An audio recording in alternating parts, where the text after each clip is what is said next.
बताया कि कोरोना महामारी से हमें भयभीत होने की बजाय सचेत रहने की आवश्यकता है। अभी तक जिन लोगों की कोरोना संक्रमण से मृत्यु हुई है उनमें अत्यधिक संख्या मधुमेह रोगी भी है। Civil surgeon doctor Vijay Dahiya ने मीडिया से बातचीत करते हुए बताया कि कोरोना महामारी से हमें भयभीत होने की वजह सचेत रहने की आवश्यकता है।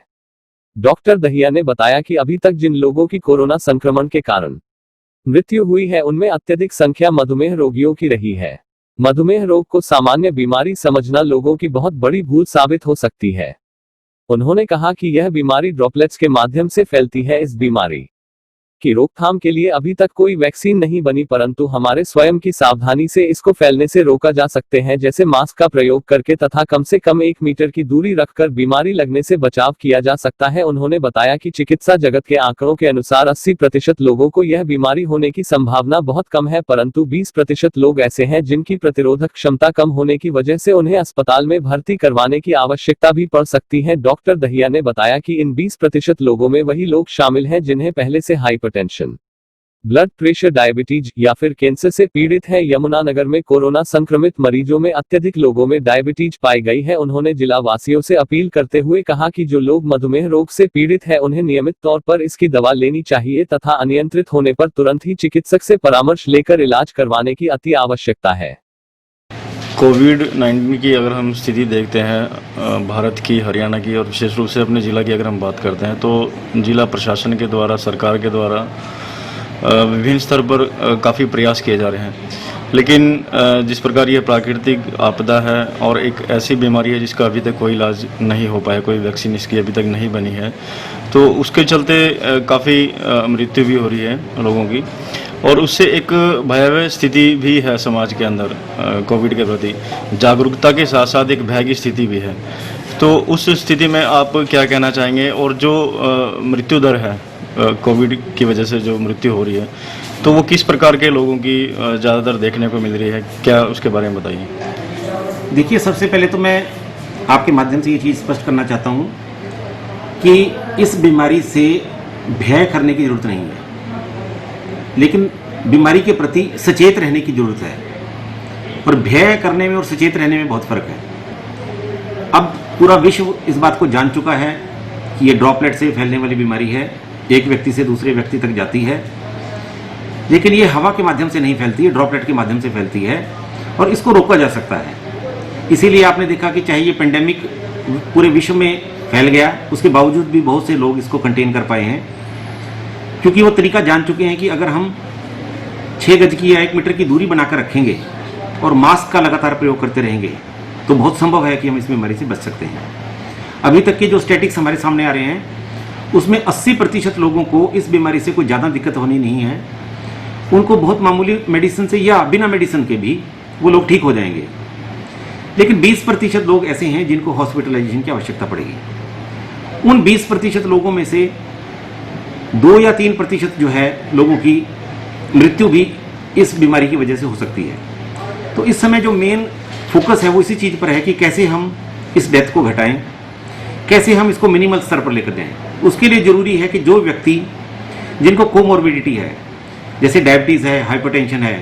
कोई कैंसर की कीमोथेरेपी पे चल रहा है, कोई टीबी का पेशेंट है, किसी को गुर्दा ट्रांसप्लांट हुआ है, किसी का हार्ट ट्रांसप्लांट हुआ है,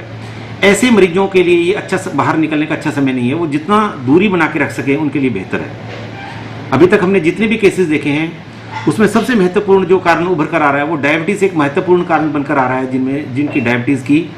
लोगों की डेथ हो रही है। और डायबिटीज़ में से भी जिनकी अनकंट्रोल्ड डायबिटीज़ है, यानी कि जो अपने डायबिटीज़ का बीमार होते हुए व्यक्ति उसका प्रॉपर तरीके से इलाज नहीं करा रहे हैं और उनके शुगर का स्तर जो है उनके ब्लड में ज़्यादा है, ऐसे लोगों में मॉर्बिडिटी और मोर्टेलिटी बहुत ज़्यादा देखी जा रही है। इसके लिए ज़रूरी है कि लोग जिन लोगों को पता है कि उनको डायबिटीज़ की बीमारी है वो इस समय पर अपना लगातार इलाज कराते रहें और अपनी स्वयं भी जांच करते रहें और मंथली बेसिस पे भी जैसे वो अपनी स्क्रीनिंग इस तरीके से कराते रहें ताकि उनको अपने ग्लूकोज स्तर का पता लगता रहे और उसके अनुसार वो दवाई लगातार लेते रहें। बड़ी त्रासदी की बात है कि बहुत से लोग, यानी कि लगभग 57% लोगों को पता ही नहीं होता कि उनको शुगर की बीमारी है। जिन लोगों को पता लग जाता है कि उनको डायबिटीज है उसमें से 20% लोग ऐसे हैं जो दवाई ही नहीं लेते, और जो दवाई लेते हैं उनमें से भी 40% लोग ऐसे हैं जो आधी अधूरी दवाई लेते हैं। तो जब उनकी डायबिटीज अनकंट्रोल रहती है, उसमें शुगर की मात्रा बढ़ जाती है, ऐसे में जब उनके पास कोविड की वायरस का अटैक होता है, संक्रमण होता है, तो ऐसे लोगों में हॉस्पिटलाइजेशन की भी और मृत्यु की भी दर काफ़ी बढ़ जाती है। तो इसलिए जरूरी है कि व्यक्ति अपनी इस समय पर, यदि उसे पता है कि उसको शुगर की या डायबिटीज़ की बीमारी है, वो अपना लगातार इलाज, जो उनका पहले से इलाज चल रहा है उसको लगातार लेते रहें, बार बार अपने शुगर की जांच कराते रहें, क्योंकि एक महत्वपूर्ण कारण डायबिटीज़ इस बीमारी की वजह से उभर कर आगे आ रहा है। दूसरी जो बीमारियां हैं, चाहे वो किसी को टीबी की दवाई चल रही है या किसी का बार बार डायलिसिस होता है, किसी की कोई कीमोथेरेपी चल रही है, वो लगातार अपनी उस दवाई को लेते रहें। एक और महत्वपूर्ण चीज़ है कि सरकार ने होम आइसोलेशन की सुविधा आरंभ कर दी है, लेकिन किसी व्यक्ति में यदि संक्रमण के लक्षण हैं, उसको बुखार, हाई ग्रेड फीवर है, उसको सांस लेने में तकलीफ है, ऐसे लोगों को, या किसी को कोमोर्बिडिटी है, या जो बुजुर्ग लोग हैं, ऐसे को होम आइसोलेशन की ऑप्शन नहीं लेनी चाहिए। उन लोगों को बहुत जल्द ही या तो किसी क्वारंटाइन फैसिलिटी में या हॉस्पिटल में एडमिट हो जाना चाहिए, क्योंकि ताकि उनकी लगातार उनके स्वास्थ्य पर निगरानी रखी जा सके। यदि हमारे कोमोर्बिड व्यक्ति घर पे रहेंगे तो ये बीमारी उन पर भारी पड़ सकती है, वो उनकी मृत्यु का कारण भी बन सकती है। इसलिए जो हेल्दी लोग हैं, जो स्वस्थ लोग हैं, 80% के लगभग जिनकी आबादी बनेगी, वो लोग बाहर निकल सकते हैं, लेकिन वो लोग अपनी बीमारी को लेकर ऐसे लोगों तक ना जाएं जिनकी मृत्यु हो सकती है, जिन पर ये बीमारी भारी पड़ सकती है। तो ये एक जो प्रयास है, ये होना चाहिए सभी लोगों का कि यदि किसी में संक्रमण है तो वो ऐसे, जिसकी मोर्बिडिटी कम है, जिसमें इम्यून का स्तर कम है, ऐसे लोगों तक बीमारी को लेकर ना जाए। तो स्वास्थ्य विभाग की ओर से विशेष रूप से यमुनानगर की हम बात करते हैं तो किस प्रकार से लोगों को अवेयर किया जाए, क्योंकि सोशल मीडिया के माध्यम से, अन्य समाचार पत्रों के माध्यम से, टीवी चैनल्स के माध्यम से, समय समय पर आपके माध्यम से लोगों को जागरूक करने का प्रयास किया जा रहा है। लेकिन जिस तरह से आपने बताया कि डायबिटीज़ की, जैसे आपने बात की, विशेष रूप से एक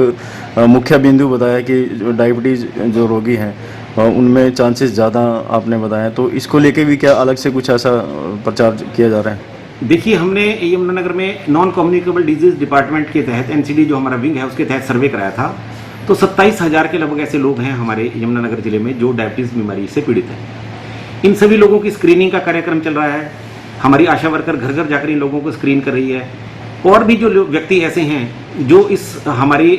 सर्वेक्षण में हम लोगों के सामने नहीं आ पाए और उनको कहीं से भी पता लगता है, किसी भी स्टेज पर यदि उनकी डायबिटीज़ की बीमारी डायग्नोज होती है, तो वो तुरंत जो है इस चीज़ की का विशेष ध्यान रखें, अपनी शुगर की दवाई का जो आरंभ कराएं और उसको लगातार लेते रहें। और ऐसे व्यक्तियों की जब जांच की जाती है, यदि उनमें संक्रमण के लक्षण नजर आते हैं, तो वो घर पर नहीं बैठे, उनको हॉस्पिटलाइजेशन होने की आवश्यकता है।